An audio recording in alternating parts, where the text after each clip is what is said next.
दोस्तों, मैं विजय नाग आप सभी का इस YouTube चैनल पर स्वागत करता हूं। आइए आज हम समझते हैं कि ड्रोन स्ट्राइक या ड्रोन हमला क्या होता है और यह कैसे होता है।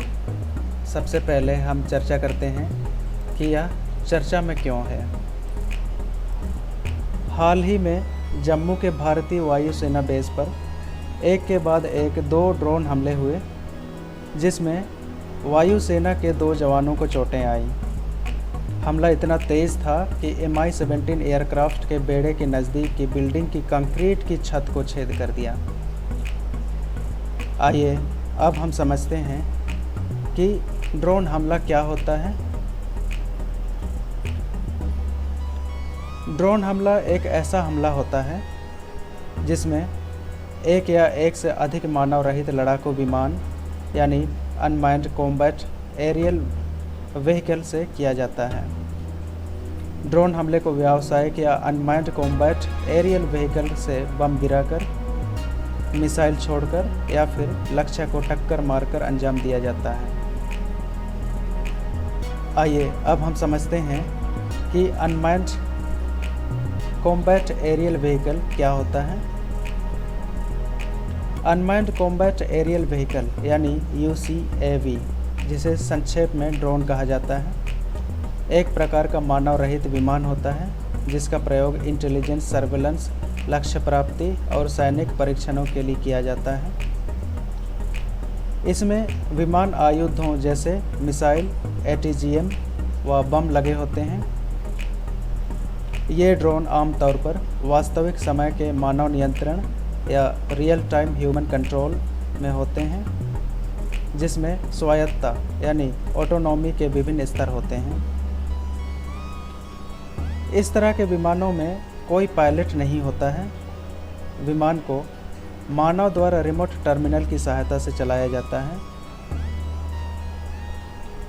वर्तमान में हथियारबंद व्यावसायिक मानव रहित विमानों का निर्माण कुछ चुनिंदा देशों ने ही किया है, जैसे अमेरिका, इजराइल, चीन, ईरान, इटली, इंडिया, पाकिस्तान, रूस और तुर्की। आइए अब हम समझते हैं कि क्या इंडिया को ड्रोन हमले की आशंका थी पहले से। अगर पहले की कहानी हम समझें तो पिछले 2 सालों से Pakistan AK-47 assault rifles, ammunitions, drugs आदि को पाकिस्तान से इंडिया इंपोर्ट करते रहा है और रूट यूज किया है पंजाब और जम्मू कश्मीर बॉर्डर का। ऐसी आशंका जताई जा रही है कि शायद यह हमला पाकिस्तान ने ही कराया है।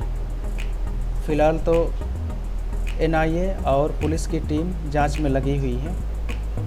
अब जांच का परिणाम आने के बाद ही पता चलेगा कि यह हमला किसने कराया है। आगे हम देखते हैं कि क्या रडार ड्रोन को डिटेक्ट कर सकता है। अगर कुछ मिलिट्री ड्रोनों को डिटेक्ट करने की बात करें तो हाँ, रडार छोटे मोटे ड्रोन्स को डिटेक्ट कर सकता है, मिलिट्री ड्रोन्स को डिटेक्ट कर सकता है। लेकिन क्वाडकॉप्टर्स यानी जिसमें 4 पंख लगे होते हैं या 4 रोटर लगे होते हैं, ऐसे ड्रोनों को डिटेक्ट करना रडार के लिए मुश्किल हो जाता है। छोटे क्वाडकॉप्टर्स को डिटेक्ट करने के लिए हमारे पास एक अच्छी इंटेलिजेंस होनी चाहिए और एक क्वालिटी रडार का होना बहुत ज़रूरी है। इसके साथ ही साथ हमारे पास ज़मीनी स्तर पर जो जवान मौजूद हैं बॉर्डर्स पे, उनको भी अच्छी विशेष ट्रेनिंग दी जानी चाहिए ताकि वे डिटेक्ट कर सकें ड्रोन्स को रडार के माध्यम से। और ट्रूप्स को भी एक विशेष ट्रेनिंग दी जाने की ज़रूरत है। अब सवाल है कि क्या इंडिया इस ड्रोन हमले का बदला लेगा। अगर पुराने इतिहास हम देखें तो 26/11 मुंबई हमला 2008 में हुआ था, जिसका बदला इंडिया ने नहीं लिया, लेकिन सारे सबूत पाकिस्तान को सौंप दिए थे और पाकिस्तान से कहा था कि आप इस पर एक्शन लीजिए, मैं आपको सबूत दे रहा हूँ, आप इस पर एक्शन लीजिए। इसके बाद 2016 में आपको याद होगा सर्जिकल स्ट्राइक हुआ था। क्यों हुआ था? क्योंकि एक फ़िदायीन हमला हुआ था उड़ी के अंदर, जिसमें 19 जवान शहीद हुए थे।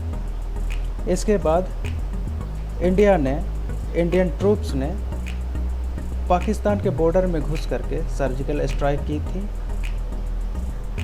और उड़ी हमला का बदला ले लिया था।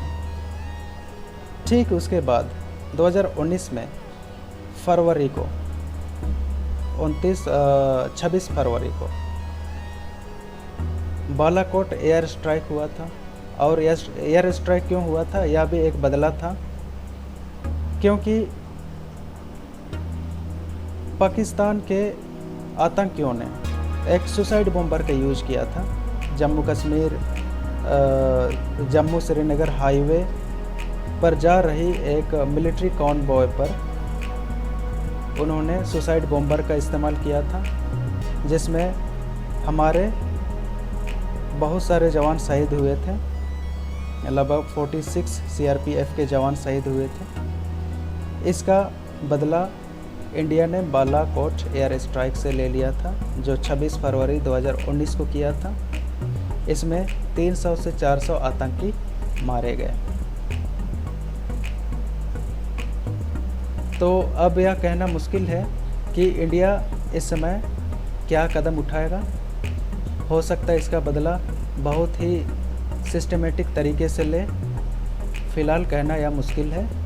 अब सरकार ही बता सकती है या इंटेलिजेंस एजेंसी ही बता सकते हैं, या फिर कुछ घटनाओं को अंजाम देने के बाद ही यह पता चल सकता है कि इंडिया ने क्या कदम लिया।